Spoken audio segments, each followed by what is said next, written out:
en función del número de estambres y de carpelos que tenía. Los estambres, como sabéis, son las piezas masculinas y los carpelos las femeninas. Entonces él vio que eso era mucho más estable y explicaba mucho más las cosas que si te ponías a contar las hojas o a hacer otro tipo de cosas. Entonces él lo divide en 24 clases y las describe de unas formas bastante exóticas, diciendo, por ejemplo, cosas como 4 maridos para una misma mujer en la misma cama y cosas así, motivo por el cual pues en su momento le llamaron pervertido. Pero lo que nos interesa es que de esas 24 clases, 23 eran dedicadas a plantas con flores. Es decir, que Linneo se ceba con aquellas plantas que le resultan familiares y todas las demás las mete en un cajón desastre, en una esquina. No se molesta en hacer mucho más, ¿vale? Entonces, fijaos en esta tendencia que se va a repetir a lo largo de la historia y que aquí la llamo eso, cajón desastre, que es muy fácil, simplemente consiste en que tú coges y haces lo que puedes y luego esto, lo que te sobra, lo metes al otro lado. En el fondo ahí estás clasificando no por lo que tienen los elementos, sino por lo que no tienen, ¿vale? Ya veremos qué pasa con eso. En el caso de los animales pasó algo parecido. De las 6 categorías,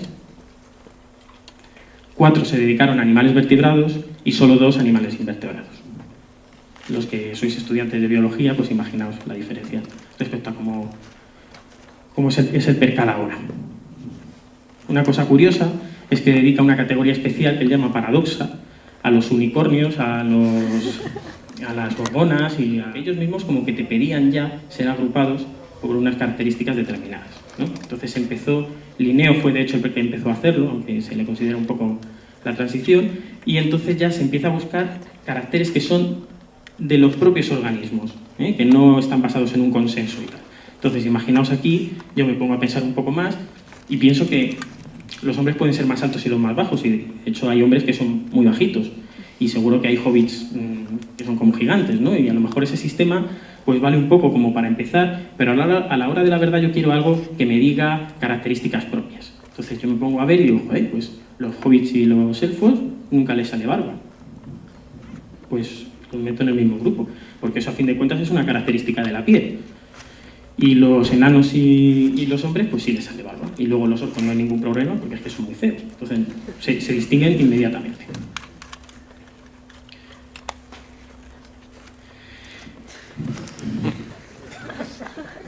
Vamos a ver. Decíamos que empezaban a surgir una serie de caracteres que por ellos mismos ya te estaban cantando que tenías que agrupar a los organismos juntos, pero enseguida se vio que las apariencias engañan, y es que en la ciencia pues muchas veces las cosas no son tan fáciles como pueden parecer en un primer momento. Se me ha escapado esta diapositiva, pero vamos, básicamente estas tres especies de aquí tienen pulgares. Las usan, pues depende, ¿no? Para comer bambú, para utilizar maquinaria compleja o para tocar la guitarra en función de sus necesidades.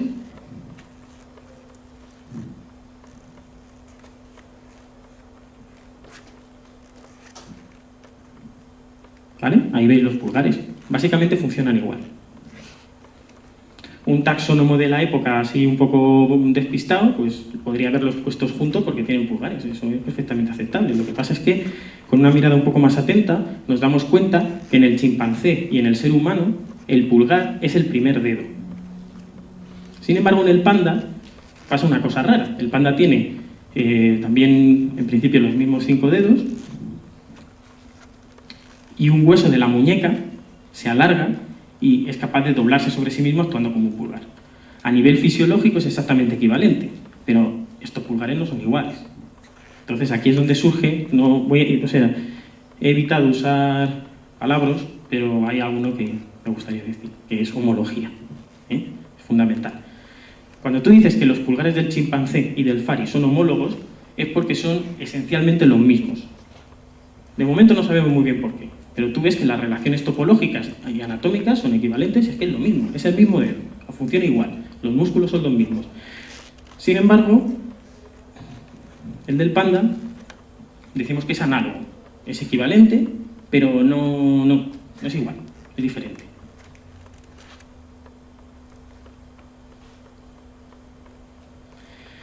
A partir de aquí, sobre todo segunda mitad del siglo XVIII, primera mitad del XIX, pues fue el boom de la anatomía comparada. Un montón de gente se dedicó a la taxonomía como la conocemos hoy en día. Vamos, bueno, no como la conocemos hoy en día, pero digamos la edad de oro, ¿no? Una gente que se ponía ahí codo con codo a mirar muchísimo material, a mirar hasta el último detalle de cada hueso, a mirar los detalles de las células o de lo que pudieran, ¿vale? Entonces nace el concepto del trabajo de taxónomo, insisto, muy duro, muy tedioso, como todo en la ciencia realmente, es decir, porque tú necesitas recopilar muchísimos datos. Ahora que no nos oye nadie, la ciencia es un rollo. Te voy a explicar, claro, ya. La mayor parte del tiempo dedicado a la ciencia es un trabajo tedioso de recopilación de datos. Por supuesto, luego hay momentos de inspiración, momentos de grandes conclusiones que son los brillantes, son los que nos atraen a todos. Pero estar ahí día a día, haciendo experimentos, repitiendo y tal, eso es lo que cuesta trabajo. Y también le pasaba a los taxónomos. Y sigue pasando. Lo de esotérico lo digo en el sentido etimológico de la palabra, porque esta disciplina, sobre todo al principio, tenía un tufillo de secta. Y lo sigue teniendo. Tú no eres capaz de discernir esos pequeños detalles anatómicos hasta que tienes un entrenamiento muy profundo. Aquí estamos hablando ya de unas capacidades humanas que hay que aprender a desarrollar.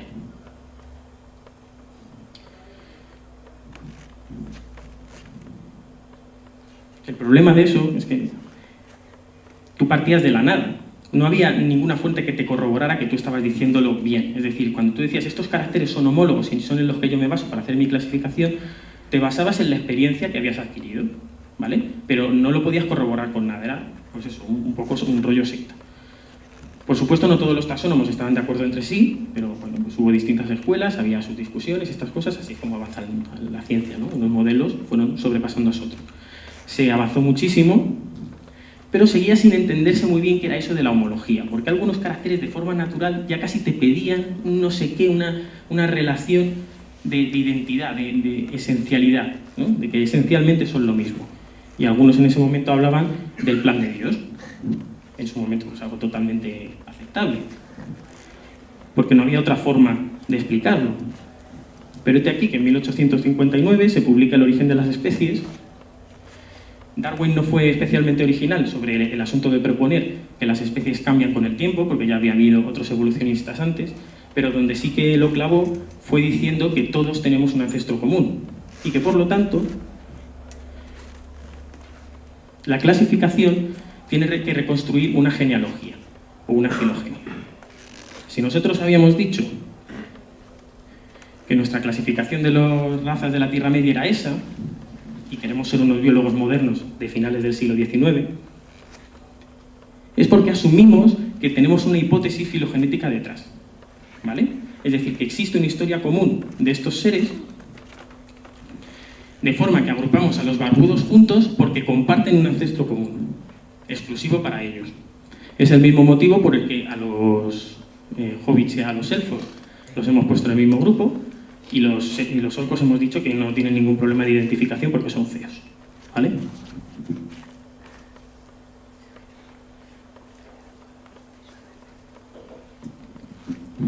Podemos hacer eso, una reconstrucción de la historia de los distintos caracteres. Eso sería la aplicación de nuestra clasificación, ¿no?, a las ideas de finales del siglo XIX.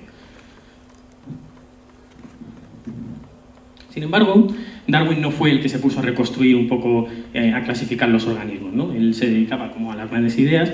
El que tuvo que sacar las castañas del fuego fue este señor, que a mí me encanta reivindicar, Haeckel, un alemán con mucha imaginación,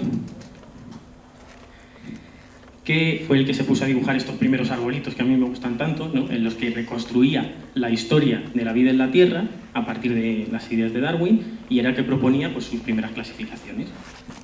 Y de ellas solamente voy a decir que superan esa dualidad animal-planta.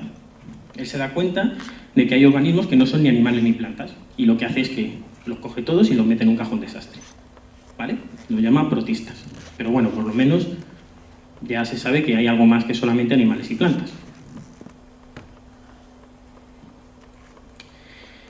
Y ahora vamos a dar un salto muy grande hasta el siglo XX.